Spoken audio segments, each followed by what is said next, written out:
I often get asked the question, how do you get inspired? Or how do you find inspiration for your drawings? I suppose to answer that, we first have to establish what we mean by inspiration. And the way I see it is that inspiration is something that helps you generate ideas. Inspiration can come from everywhere and everything, from mundane to extravagant, from existing to imaginary. Inspiration is something that urges you to do something, to take action, and to create. So then you start to ask, what is an idea? And I think we get stuck because of the pressure of trying to come up with an original idea, but originality, as they say, is non existent, and that there is no such thing as an original idea.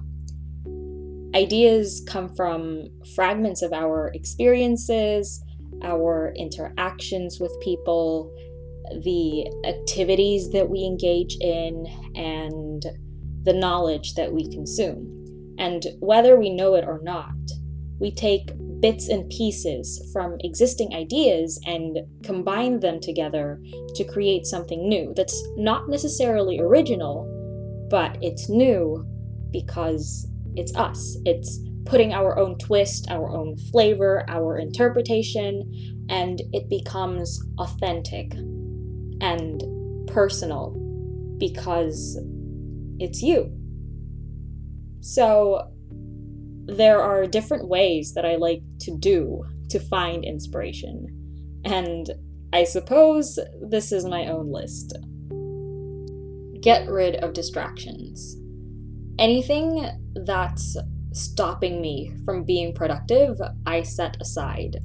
And nowadays, I actually have to set a time for myself to draw, or else I'd always find an excuse and say I'm busy. So I find that I have to set the mood to relax in order to clear my mind. And that usually means playing some background music. And I tend to play upbeat songs just because it boosts my energy, and I sing along and eventually enjoy it. Be open and ready for inspiration. Ideas come at the most random times, so I tend to carry anything where I can write these ideas down: a notebook, sketchbook, your phone. It also means to pay attention to things around you, to mundane things.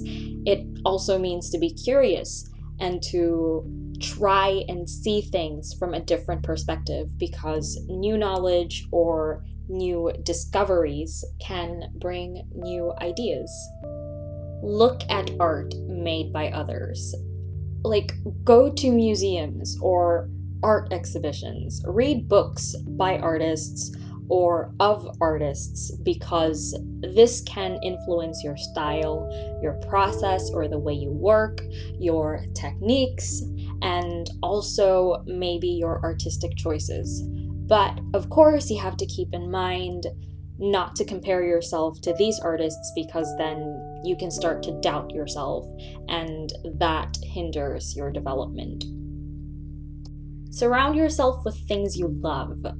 It could be a material object, a place, or a person. It could be as simple as sticking images that you like on your wall. It could be collaborating with people to let ideas flow. It could be a special place you like to visit once in a while. Anything that makes you happy can inspire you. Engage in creative activities.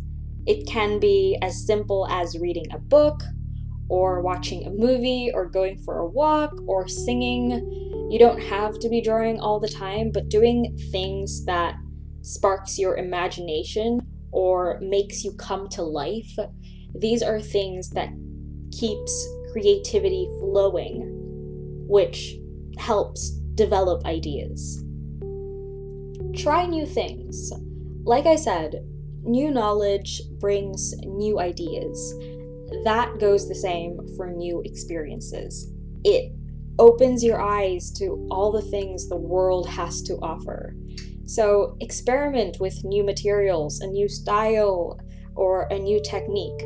But of course, you also have to be open to failure and mistakes, and eventually seeing these as a way for you to learn. Don't force it. When an idea doesn't come, perhaps it's time to take a break.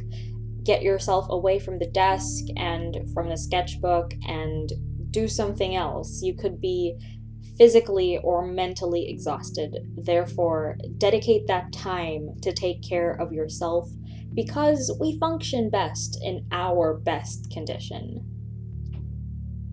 And lastly, do what you want to do. You are the artist, the choice is yours. You can try any of the things I've mentioned in this video, or you can try none at all.